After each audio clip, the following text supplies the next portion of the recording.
Oh sweet lord, Mass Effect and Mad Men and Men in Black all combined to make one sexy video game omelet. This I cannot wait to play.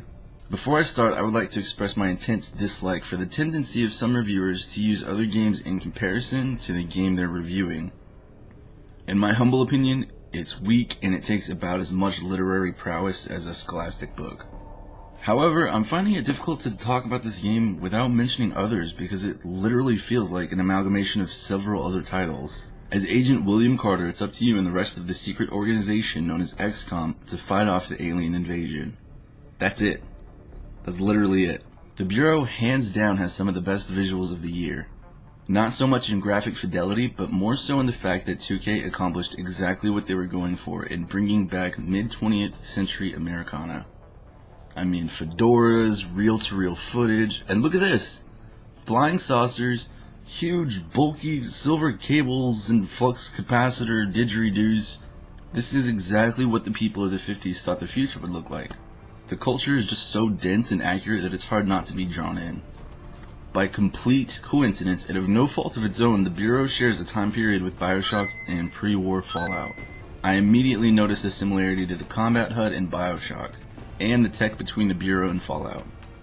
Especially this little Pip-Boy Omni-tool thing. What the fuck is that anyway? Alien surfaces are very reminiscent of Forerunner geometry from Halo, and it's just so hard to break away from the grunt and elite enemy structure that Bungie locked down a decade ago. Again, points are not deducted for any similarities drawn. The period itself simply commands a specific atmosphere, and the Bureau does a great job capturing that. You walk through headquarters gathering information or selecting what mission to take next. This hub offers you a chance to break into the narrative of the game by talking to key characters and picking up pictures, notes, audio tapes, and so forth. Combat is clearly the height of this title. Controls are tight and fluid for the most part. Rarely was I ever frustrated by movement or the environment. In the middle of combat, you can slow time and bring up a command wheel and order target priority, movement orders, artillery, mines, and even stat buffs to name a few. This is almost a copy and paste of Mass Effect, which isn't even a bad thing because it makes the combat the strongest aspect of the game. It is unfortunately also underplayed. Most combat boils down into simple skirmishes. Even waves of enemies max out at about 3. There's nothing like walking into an area which is clearly about to become an arena and thinking, oh yeah, it's about to go down. But these complex and lengthier battles occur maybe 4 or 5 times throughout the course of the campaign. Very unfortunate. Anyone who knows anything about me is well aware of my need for a solid plot line. Without an emotional attachment to the events, what's the point of me playing the game? What meaning can my actions possibly have when there's no clear motive? The Bureau tells a vague story of an alien invasion but leaves little pieces of narrative lying around everywhere, which allows you to piece the story up as you go. While this is great and normally works in other games, you haven't hooked me. Only toward the end of the game, during a plot twist that registers on the Richter scale, did I even begin to care about the affairs of the people before me. Because of this, I really could not possibly care less about collecting notes and film to help me compile a narrative. Fellow agents fall in combat, and Carter makes a huge deal about it. I don't care. I didn't know him. Congratulations, I have no idea what's going on around me, and I don't even care. And can we all agree to just stop with the new raspy-voiced tough guy cliche? I don't think it matters anymore. I'm sick of it! Carter is also one of those assholes that just somehow happens to know everything. Jesus, what is that? Some kind of power source.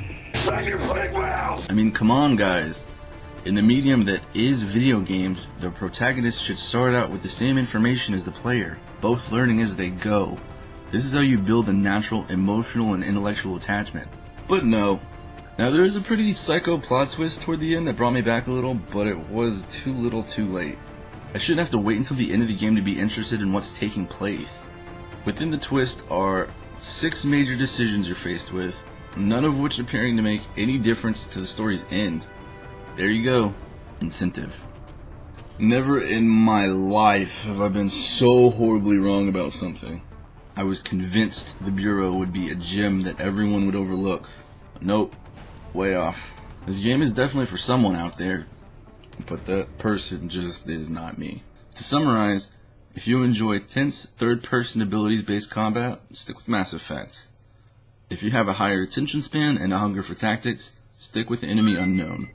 With flawless presentation, engaging and solid combat, a lack of narrative, boring characters, and huge decisions with zero impact, I'm afraid I have to give the Bureau XCOM Declassified 6 out of 10. Oh no. A great game from a technical standpoint, but it just does nothing to cause an emotional investment, making everything bland. Gears of War!